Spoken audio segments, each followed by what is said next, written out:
to brighten up your day, hatid namin ay extra dose ng happiness at mga kwentong tiyak na magpapangiti po sa inyo. Narito na ang mga shining na kwento dito sa Sunshine Stories.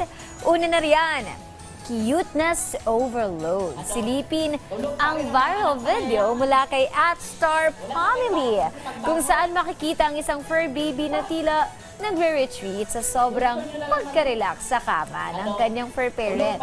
Aminin natin, relate na relate tayo dito dahil sino ba namang ayaw humilata ng ganito kasarap? Dahil sa sobrang chill ni Aura, umabot na ang video sa mahigit 1 billion views at may lampas 100,000 likes online. Samantala, throwback feels naman tayo sa paaralan. Imbes na mag-lunch break, tila bumalik sa pagkabata sina Ma'am Giselle at kasama niyang guro dahil game na game silang nakipagdampa sa kanilang mga estudyante. Mukhang pro level na ang galawan ni Mama. Wala nang gustong kumalaban, so sobrang galing.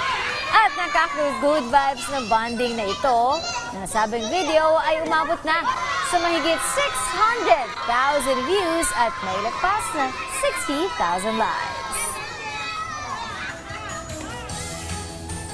At yan na muna ang mga pampa-good vibes na hatid namin sa inyo ngayon Tuesday morning. Laging tandaan, ang bawat ngiti ay may dalang liwanag. Dito lang yan sa Sunshine Stories.